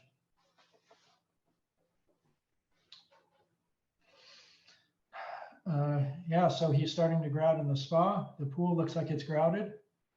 Go back 2 shots, Mark. One more. So you can see from a distance, no, that one was good. You can see from a distance, the spa jets, the jets are inside the wall. So the big fittings that you see on most spas are really just directional fittings that I find that nobody really uses anyway. So I say, why have these big ugly things on the wall when we can eliminate them, but you still get the benefit of the jet? Go forward, forward, forward. Same thing over here on the returns. The 2 of these little pipes are returns for the pool. Why would you have a big fitting on that when it's just to transfer water? There's no reason to draw attention to that, I think. Okay, go on. I'll stop ranting about those stupid covers. They're awesome. Yeah, you can see how those covers are perfectly level. I think we spoke about that a little earlier. So it's important that they are, to me, visually, that they are symmetrical in line. You can even see these 2 covers on the spa floor. They are exactly in line with each other. That's not saying that the plumbing underneath them is exactly in the center of the cover, which they're not. But we have enough of a sump in there that what those suctions are doing is not being impeded by any of our mortar or the placement of those covers. It still has full range of flow in each of these covers. You can also see at the top, next to that top cover, there's a return there, a floor return for the foot. And again, it's just cut off smooth with the surface of the tile, as opposed to having a big bulbous looking fitting on there. Next. So I guess we're getting to the end. Yeah, so these are just a couple of beauty shots just taken on an iPhone. I don't have any real good pictures of this pool, but you can see, so this material, this is one color of oceanside material. It's a cobalt, but we mix it with cobalt with iridescent on the surface. So the tile body is all consistent, but half of the material, or I forget what percentage it is, but a percentage of the material has iridescent on it as well. And I believe there's even a percentage that has a texture on it, yet it's all the same glass tile body.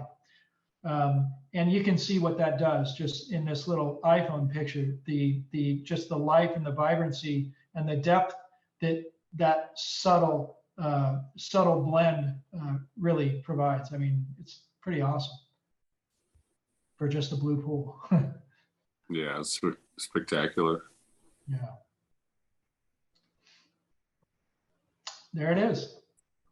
The end. Beautiful. So, again, I wish I had better pictures of the pool finished, but you get the idea. I think the point of this really was to give you a little bit of insight as to what really goes into a thorough and successful all glass tile pool installation. I'd be happy to do this again with other projects. I didn't have a whole lot of time to put this one together. So if anybody ever has any questions, you're always able to reach out to me. I'm easy to find. I usually answer the phone, but I look forward to doing more of these case study type presentations in the future. So Awesome. Sorry. They're awesome. We'd love to have you again. Yeah, sure. Because So, you can never fit it all in, can you? I know, I feel like I'm missing a whole bunch of stuff to say, but yeah, we can do it again. But again, I'm glad that we were able to kind of go through and touch on pretty much all of the steps involved and talk a little bit about the importance of each step. Do we have any questions for Jimmy at this point? Anybody? There are a couple questions in the chat, Mark. Okay. And I know Nadine had asked, hi Nadine, that she, a while ago, Jimmy, you mentioned something about a jewelry honing tool. What exactly is that? Some type of a grinder? Well, what, sorry? Some type of a grinder, what is that? Yeah, like one that comes to mind that we use, it's like a tiny square little table that has a water basin under it with a little stone wheel on the table that we can grind and shape each little piece of mosaic. It sounds like one that we use, a little wizard glass grinder. Yeah, exactly. Yeah. We use those So all the time. it's not any secret, but yeah, I mean, there are tons of tools out there that are appropriate for shaping mosaics. Yeah, that's an inland, or at least what we use is an inland craft glass grinder, and they are excellent for that kind of thing. They are, and they're inexpensive too. Yeah. And someone then, Nadine, again, wondering if the ring saw would work for paper faced. Maybe Lee and Joshua, as well as Jimmy, could, I don't know if you use a ring saw, Jimmy, but. I don't even, tell me what a ring saw is. Okay, there you go. Lee and Joshua. Never mind. I knew I was going to read something. Question was, what's a ring would saw? the ring A ring saw saw. for the paper faced glass mosaics? Here, wait.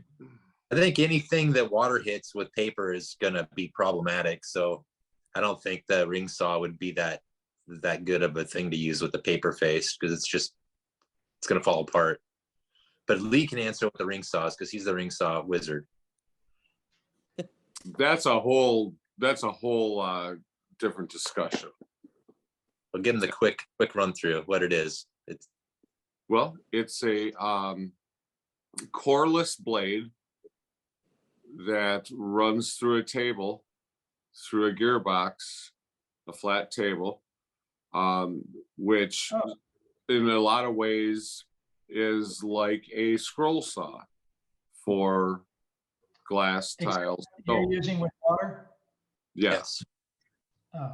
So that's the downside for paper That face. type of saw would definitely work without water on paper face. I mean, of course, unless you're doing, who asked that, Nadine? I know that. I think that was Nicholas. Yeah. I knew that Joshua and Lee would know about the ring saw. I didn't know if Jimmy was familiar with it, so that answered my question. But I assumed, I didn't want to assume. So thank you, guys. Absolutely. I mean, there's ways if you're not cutting like full sheets and you're cutting, singular pieces or a row of pieces, there are ways it could be definitely of value for what you do. For sure. If you're not running whole sheets through it, and it doesn't throw as much water as a wet saw. So, it might be something to, we can send you some info. Might be something that could be a helpful tool for you. Sure. Maybe. Yeah. I have another question. I have another question for you. Jason Christensen was asking, do you travel to install, and how far if you do? We are constantly traveling, yes. So we travel all over the country to do our installations, yes. So Jimmy, I wanted to ask you, I believe that I heard this correctly. So you had said that the trial method when using this translucent glass, I don't know if I just improperly heard you, but I thought that I heard that you wanted a flat trowel because of the water, I guess, penetrating behind the tile and causing damage down the road. Is that so? How do you, like, what's the technique that you go about to obtain that? Well, we had a picture of it in there. We weren't able to expand it or zoom in on it to really show it, but basically it's installing the adhesive with the notch trowel, burning it into the substrate, to the, you know, to the membrane, whatever, and then just going around, turning your notch trowel around and just knocking those ridges down so it's flat, not digging into it so you're maneuvering or moving that material around. You're just knocking the ridges down with the back. Okay, I got you. Yeah. So you, so what?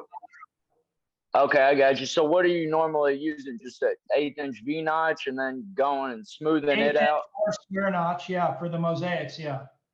Okay. All right, cool. I appreciate it. Thank you, sir. Yeah. And that's not just for pools. That is all translucent glass, no matter where you put it. For sure. I don't care if it's a backsplash. And that method is true throughout. because you will see the trowel lines going through. Okay. You'll see bubbles, trowel lines, yeah. So Alice Dean. Thank you, Alice so Dean. it's going. Go ahead. No. Continue that. No, you're good. I was gonna just say is that I think I know the answer. So it was as to why you would use white thin set with a white stone, like bleeding impermeation. So it's, please excuse me. I'm sorry. Go on. Thank you. You're doing great. Thank you. I Jimmy, before we go to Alice, I can bring up that photo, Jimmy, just to give you a chance to share that a little bit closer. I think this is the one you're talking about right here. Yeah. Okay, move it a little to the right. So you can see, okay, that's a good example. You can see to the left of his trowel, the notches are there. And what he's doing is knocking those notches down with the flat end of his notch trowel. Can you see that? Where'd he go? there you go. Perfect. Yeah, I got it. Okay. I have one more question for you, Jimmy. Yes. For in the situation where you need to miter a 7/8 of an inch glass tile, how would you go about doing that? I'm pretty sure I do it the dangerous way. I wish I had pictures on that project. I have plenty of pictures of my guys doing that. They will turn the sheet over. You're talking about a full sheet, like on the outside edge of that square spot. So they just turn the sheet over and grind the edge, the leading edge of those tiles down to get the right angle. Okay. Yeah. Is that what you meant? Yeah, that's what I meant. How, like one you by said one you were doing before. it the dangerous way. How Yeah, are you doing? How? Tell me. Holding one tile on the One piece at a time? yeah, sometimes I do that.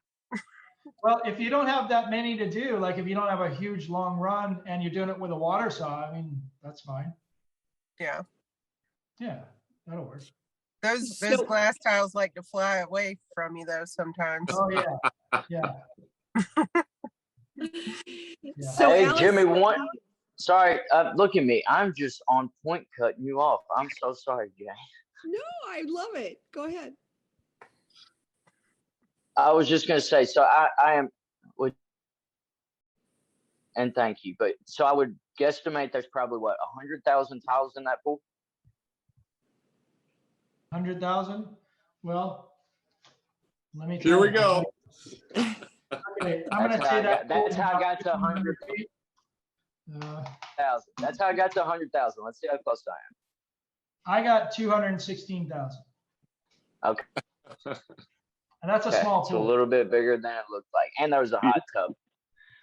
So how many cuts do you like?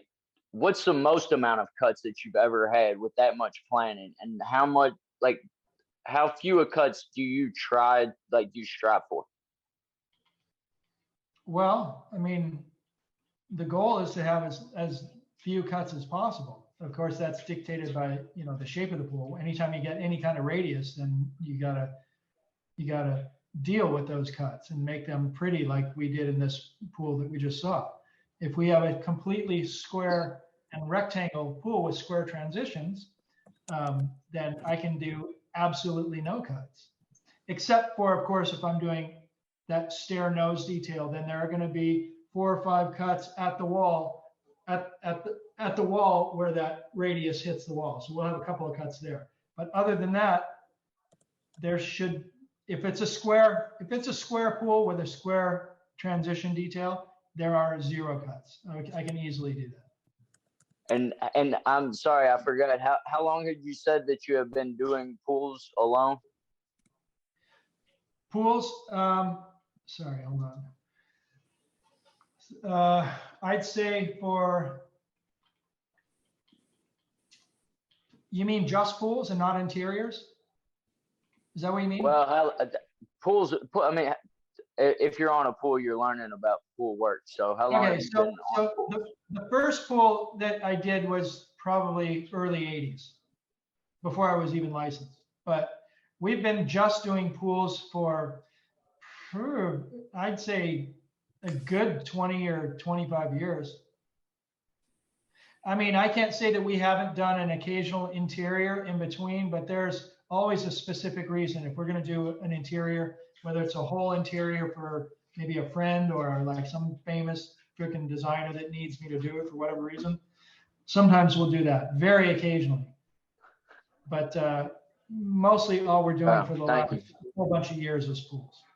Hey, Jane, let's go to your question from Alice, and then sorry, John, then we'll go after Alice's question. We'll go over to August and then Jeff.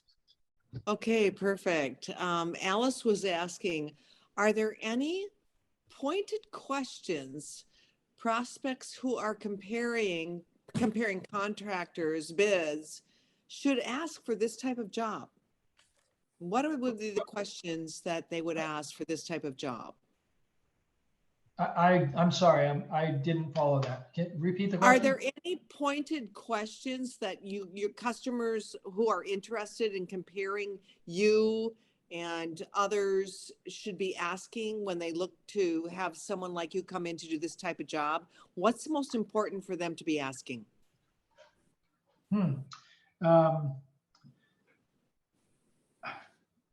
Good question, I guess. I don't know, experience. I mean, most of the people that if I'm going and if I'm giving proposal, I mean, there's usually a relationship there already or a reason for me to be there. In other words, somebody has recommended that I'm there. I don't have I can't even remember where I've had to go through any type of like real vetting or, application type scenario. Usually if I'm at a job presenting a proposal, there's a reason I'm there. But if there were questions to be asked, I would expect that a client would want to know experience, would want referrals, and want to know what type of company that I'm running, if I have employees, if I'm doing all the work myself, if I do have employees, how long they've been working with me, as opposed, making sure that we're not just hiring guys off the street if we have a project. And I guess questions like that. Perfect. Thank you. And of course, how much. Yeah. August Battles. Good to see you, sir. You too. Jimmy, I had a question about, you don't have to share this if you want. What's the cost to your clients for the book? You sound like you're in a tunnel. I can't hear. What was the cost to your client? What is the cost? Yeah, you don't have to answer if you don't want to. Well, I mean, there's no real way to answer that. I mean, we might be doing a small little rectangle pool one day, and then next week we could be doing the giant resort style pool. So the cost is kind of relative to the project. And in each project, there are, many factors that go into an installation. So it's not cheap. Yeah, I was predicting the project that we're talking about. The project that Man, it's a bad connection. I can't hear you. Okay. Yeah, sorry, August. We're having a real hard time hearing you on this end. Can you type it in, August? Can you type it into the chat so we could read it?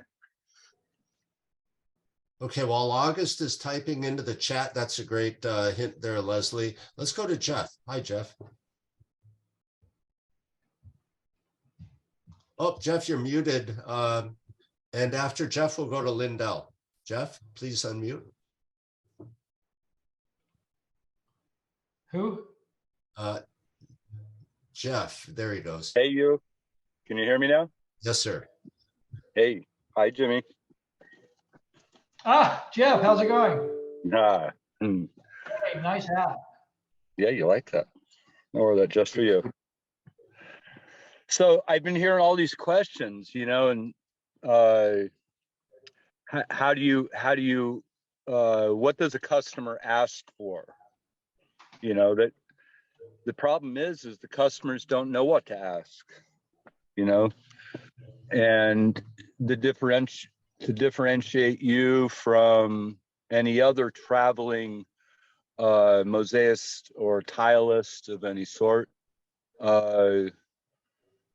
there's a big difference, and customers just don't, they don't know what to ask. They don't understand this stuff. And a lot of times, they get taken by people. So, I got a couple of questions, but so tell me about cementitious. That's my new thing. When is that applicable in a pool application? When is it applicable? I think it's always applicable. I just happen to prefer an epoxy-based system. Certainly cementitious installations have been happening for hundreds of years. But the problem is a lot of times the cementitious manufacturers, they're throwing things into the mix that aren't appropriate for submerged applications. And unknowingly doing that, or, because not a lot of systems are developed specifically for pools and submerged applications. So it's not that it's a cementitious on its own. In fact, I prefer purely cementitious systems as opposed to highly modified cementitious systems, because I find that a lot of the modifications are the things that end up being much more reactive than pure cement products. But when you're installing a pool with the 217,000 tiles in it, or 10,000, a million tiles, which I'm sure you've done a couple, and you're charging the three digits, high three digits, $100, $150 a foot. Does it behoove the customer to put in a cementitious product that they're going to have to maintain in the next 5 years, or 7 years? They're going to have to drain the pool, replace so. No? I don't think so. Well, that's what I see. That's what I see happening a lot in our industry, is a lot of these failures, and I don't care what kind of tile you're using, it's related to the cementitious and or the installer. I find it very hard, Jimmy, don't get me wrong. I find it very hard. I know everybody's harping on mesh back, all that shit. I find it very hard to see a chip fail in an epoxy setting. Forgive me. You're the one, you and a couple other guys, and Latacrete and whatever, you got me on this epoxy gig. And to be honest with you, it was like I was spinning my wheels before doing this. I go back and look at my jobs. I look at the old cementitious jobs. They're all cracked up. They're all faded, whatever, where I don't see that with the epoxies. I just don't understand why it's not pushed more in our industry. I think I could go on. Listen, and I don't want to take up this Zoom, this meeting's time. Me and you could debate this shit for hours, but not debate it, but talk about it. And I just wanted to make my opinion heard. You know what I mean? So I take it your opinion is you favor epoxy-based material installation system. And I'm with you, Jeff. The longevity of it. I mean, can I ask you a question? Is it cool? You've been seeing me. I've been using Lido Elastic for like a waterproofing layer. Tell me, am I wrong? I don't think so. I've used it on many projects. We do that. On the project that we just highlighted, we did do an Aquamaster membrane, which is by Lido Elastic. But many times we use the Starlight. We'll use the Starlight as a membrane, as opposed to Aquamaster membrane and then Lido Elastic on top. I think the weakest link in the entire system is probably the waterproof membrane to the shell. Absolutely. You can do everything on top of that and it all fall apart because you have a delamination layer just waiting to happen. Do you like that Aquamaster a lot? Because on my next pool, I was considering using that instead of the Lido Elastic. Is that more economical for me? Yes, it is more economical. Okay. Aquamaster does not cost as much as to apply and to purchase and apply as Lido Elastic. Okay. All right. Hey, I like talking. I like talking to you, right? And who's the other gentleman, Mr. Lee? Yes. Yeah, he's here. Hi, sir.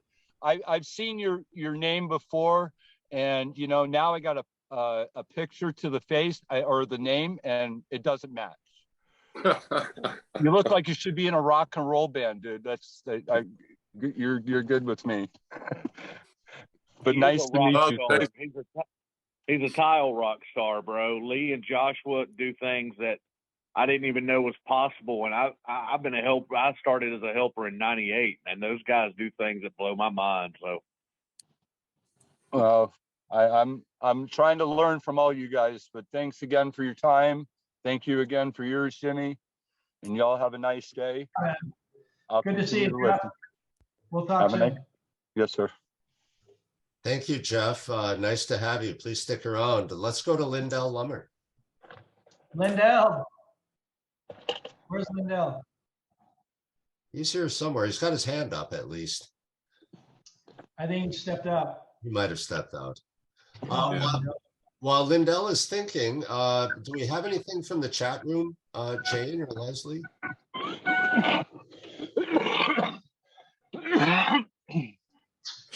No, I think we've, there's one.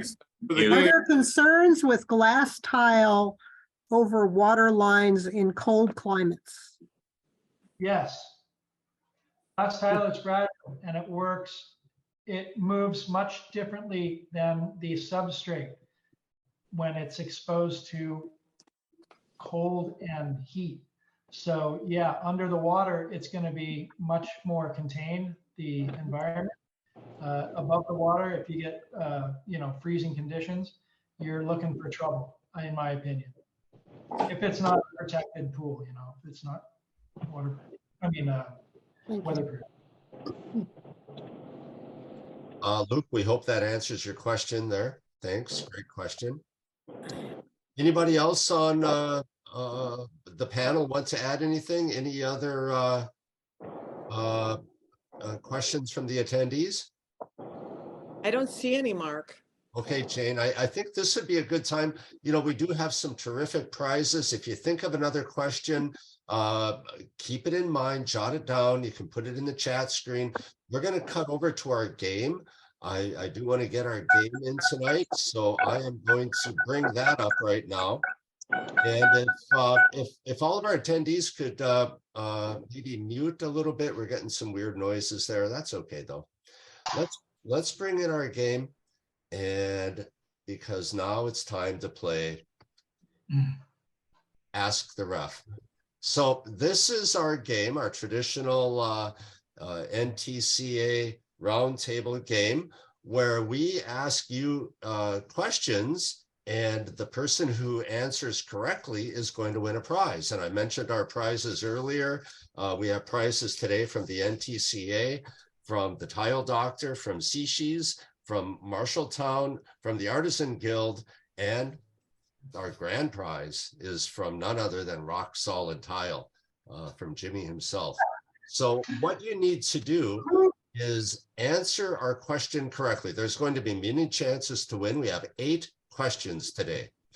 Place the letter of your answer in the chat screen. Now, some of these might have multiple letters you'll need to enter. So in your chat screen, the first person to place the correct answer will be the winner. Now, we have a panel of very biased, unbiased people here that are going to monitor that chat screen, and they will be the arbiters, the final judges of who the first correct answer is. Our experts will determine the winners. So our prize sponsors, again, are Marshalltown Tools, Rock Solid Tile, Tile Trade Artisan Guild, Seashees, the Tile Doctor, and the NTCA. First question, I'm going to kick it off myself. This is a kind of a lengthy one, so listen closely. Fiberglass mesh, we talked about that a little bit, is commonly used as reinforcement or netting for stone, porcelain, and mosaics. Which of the following are suggested best practices to increase the likelihood of a successful application when mesh is involved and reduce risk to the installing contractor? All right. What are the best practices to follow for using mesh? And this is directly out of the NTCA reference manual. Do you discuss the possibility of fiberglass mesh or resin backing early in the design and construction process? Even Jimmy mentioned early communications. Verify suitability of the tile for application. I think Jimmy hit on that. Only work at night. Make appropriate setting materials choices based on the actual backing. Involve the setting material manufacturer for assistance. Always take frequent coffee breaks. I'm all about that one. Obtain and follow written installation instructions from the tile manufacturer. Verify bond of the mesh to the tile. Winner. No. Do we have a winner? Yeah, we got a winner. Nope. John. Nope. John got it. No, we don't yet have a winner. Not yet. And the last one, use a correct trowel and troweling technique. He forgot ease. Adequate bond. Do they need a little coaching? It's a singular answer, correct? Nope. Multiple. This one involves multiple letters. Multiple letters. Oh, funny. This is Sorry, a little bit like Sesame Street. Which ones don't belong? There you go. John's got it. Do we have a winner?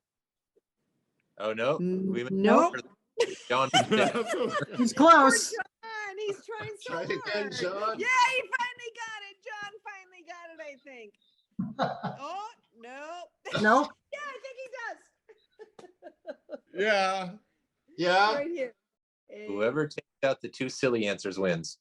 Yeah, there you go. Yeah. Okay. John got it. We got a winner. A, B, D, E, G, H, and I.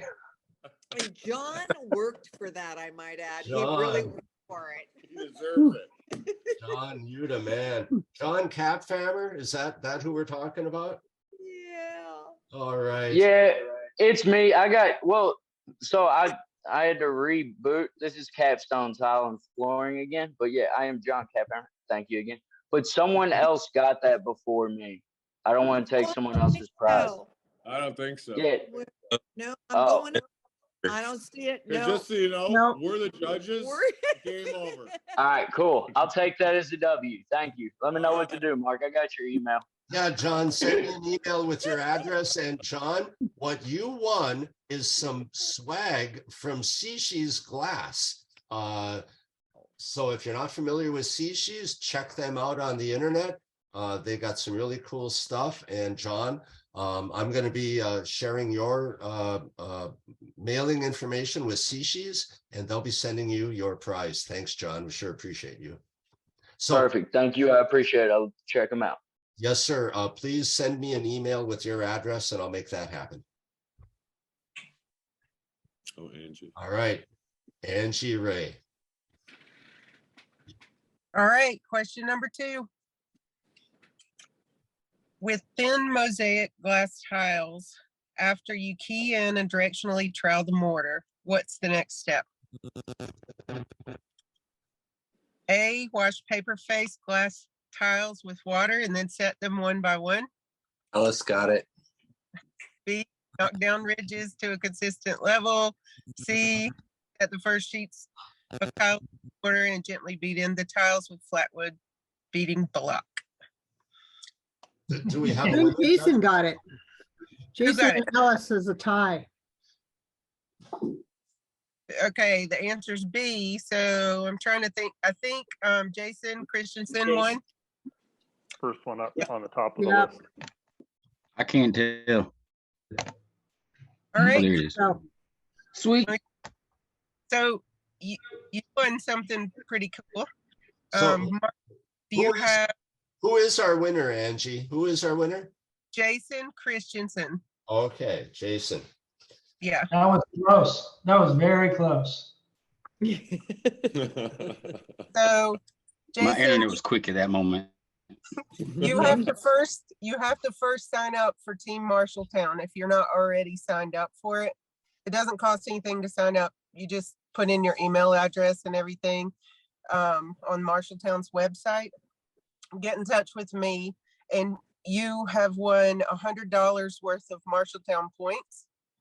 Awesome. So you can pick and choose whatever you like off their website. Cool. So awesome. Thank you. yeah, that's pretty cool. Just, get in touch with me and I'll get you the information. Appreciate it. All right. Great job, Jason. Congratulations. Thank you, Angie. You're welcome. Up next, we have Randy Fleming, our very own Randy Fleming. Randy? So I got to pull up my phone because half my screen's covered with chat screen. So what qualifications must a tile installer meet before tiling submerged application? So what are the qualifications? Give them a list there, Mark. Do they need a BAC or IMI apprenticeship, a certified tile installer, 5-star contractor, trial of excellence contractor for the TCAA, all of the above, or just any experienced tile setter who's not an anti-hero in the Taylor Swift song? So my daughter is all into Taylor Swift right now. So I see E's, and it's not. There you go, River There Smith. it is. River's got it. River's got it. That's it. Hey, River, congratulations. I know River Smith. River's a Taylor Swift. I appreciate that, bud. All right. Yay, River. Thank y'all. River Swift, cool. Randy, Randy, what did River win? I don't know. I found something in the house. We'll find something for him. All right, awesome. NTCA hat, That mug, and sleeve of golf balls. all right. River, do you want to email Randy and he can send you your prize? Yeah, absolutely. Do you have his email address?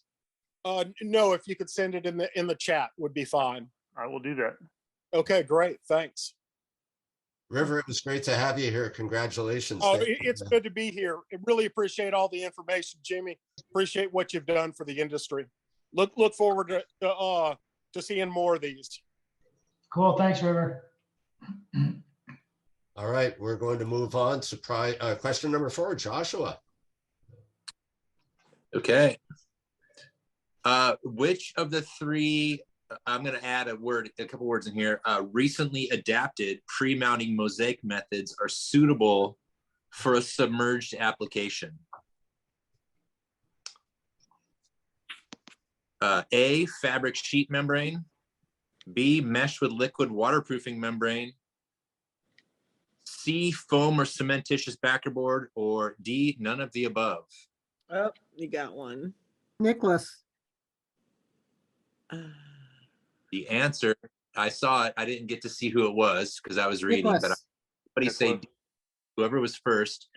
None Did I get one? Oh, that's awesome. I got one. Nicholas, you got it. Yes, you I've been won, playing Nicholas. Ask the Ref for like 2 years and I've never won. That's so cool. Can't It's say about that anymore. Well, congratulations. You win a Tile Doctor swag kit. And that is beautiful. Are you? That is badass. Nicholas, congratulations, sir. I would like you to please email me, mark@tile-assn.com, and I will connect you with the Tile Doctor, and Tile Doctor will connect you with the Tile Doctor Badass Grout Club official member gear swag kit.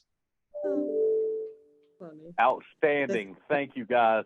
You don't know how excited I am. I've been trying to play Ask the Ref for years on these webinars. I finally got something and it says Badass Grout Club. That's so cool. That's a good gift. It is. I hope they have a shirt that fits me. Let me know your shirt size when you email me. Yes, sir. Thank you. Thanks, Joshua. Yes. All right, we're moving on to Lee Calloward. Easy like a Sunday morning. Let's go. Do methods change by region, climate, or structure for the structure or the installation of submerged glass tile installations? Yes or no? Yes. Okay. Done. Okay. Malachi. Our Malachi. Oh, bam. He won. Yes, because the answer, of course, is yes. Yes. Definitely. Malachi. If you were paying attention, that was a question that I asked during the presentation, so that you would have it from the pro himself. Yeah. And what does our friend Malachi win, and how does he claim his prize? All he needs to do, and I'm going to put that in here right now, is send us an email to dragonflytile@wi.rr.com for the guild stickers. And who knows what else we'll find. And there might be some Might other be a little little something. bonuses in there. You know how we are. So send that to us, Malachi, at that. And congratulations. Outstanding. Let's go on over to Leslie Godden of the NTCA. Leslie, you all set? I'm set. So, when tiling water features, swimming pools, spas, and other submerged applications, what items must be on your pre-construction meeting checklist? A, check around all inlets, etc., for voids or hollow spots. B, look for cracks and rebar showing. C, has the pool been filled and water tested? And D, all of the above. All right, who got that one? Alice. Alice. I saw 2D back. We got Alice here? I think so. I think so. Yep, I'm here. Yay, Alice. Yay. Congratulations. Winner. Thank you. Woo! So I'll put my email in the chat and we'll send you a hat. Because you know it's cold out now. You need a hat. So you get an NTCA hat. So congratulations. Thanks a lot. It pays to pay attention, Alice. Good job. Alice is a great player. Always glad to have Alice here. Thank you, Alice. And Jane, up to you, Jane. I'm up. Good. Are expansion and control joints required for pool tile installations? Oh, Alice is quick. Yeah, Alice is quick. Look at all of them, though. Look at all the answers. Only if the pool can accommodate 6 floating lounge chairs. Yes, at 6-foot intervals. Only if glass tile is used. Yes, at 8 to 12 feet, as specified following TCNA Handbook EJ 171 guidelines. And you know what? I'm going to have to give the D&E thing. Capstone, you came in with D&E first.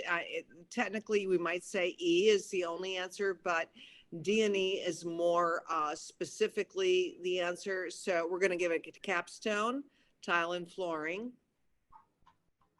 Thank you. It is per the reference manual. It is per the reference manual with E, but they will specify for exterior most often that within the 8 to 12. So Capstone, you got it. And we're Thank you so much. Early 2 prizes. Yay! And how does John claim his prize?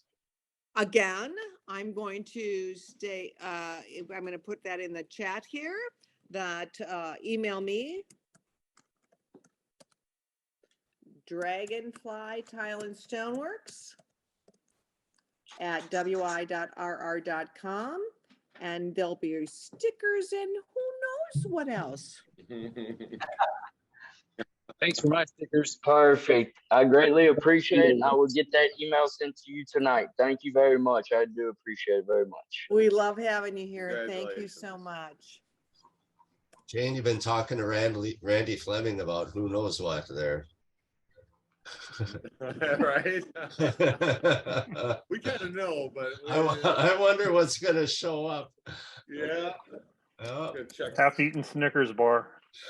That's what I'm talking about. All right. And the grand prize question by Jimmy Reed of Rock Solid Tile. Jimmy, are you ready, sir? I'm ready. What do I win? Okay, generally, what are the most important steps in a submerged glass tile installation? A, layout and float or the render to ensure smooth, flat, plumb, and level surfaces and transitions. B, waterproof membrane to ensure minimal water migration to concrete substrate. C, the tile bond to achieve 95 to 100% tile back coverage and bond contact to installation surface. Or D, the grout application, solid packed joints with appropriate high-grade grout material, including thorough cleaning. E. I'm going to have to say, I think John. there was supposed to be an E option, all of the above. And in that case, Alice got it. Alice. No, yes, Alice got it. Alice? Yeah, I'm sorry. It should have said E, all of the above. Because you know what? This page did.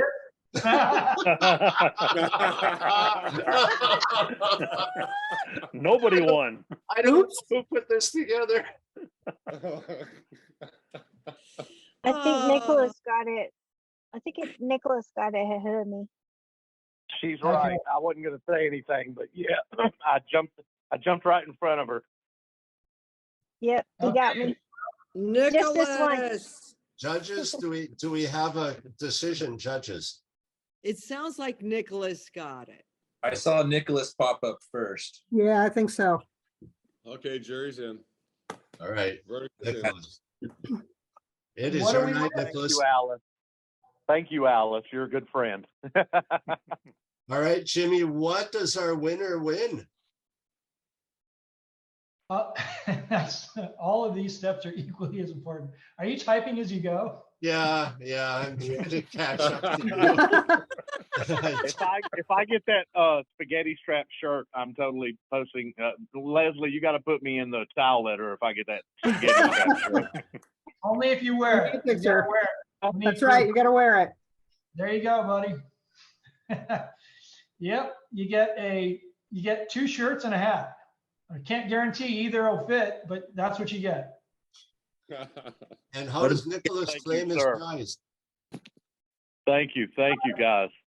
I guess you Who can do I just contact to collect this one? Do I contact you, Jimmy, or? here. I'm going to type you my email right now. Thank you, sir. Thank you, Mark. Thank you, everybody at the NTCA. Love you guys. We love you too. Thank you. Thanks for being. That's Nicholas. Where are you? There you are. That's for you, buddy. All right. I think next time we're going to proofread this a little bit better. All right. Well, hey, I had a great time. Thank you all for including me and having me be part of this. It's been a lot of fun. Well, thank you. It's an honor. We have all your info. It's been a pretty amazing roundtable here. I think this is the longest one so far. And that's only because there's so much interest in what you do, Jimmy. So thank you.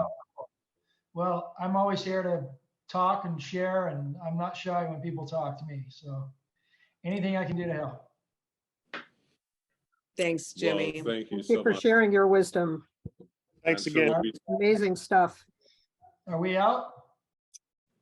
We can be out on behalf of NTCA and our Roundtable Artisan team and our staff and all of our attendees. In the words of Nicholas Wheatley, we love all of you. And Jimmy, what an honor. What a great presentation. We all learned so much. Thank you, sir. Thank you. Thank you, Jimmy. Thank you, Jimmy. Love you all. Everybody be healthy, make some money. See y'all soon. Happy holidays. Happy holidays, everyone. Happy holidays. And Tyler on.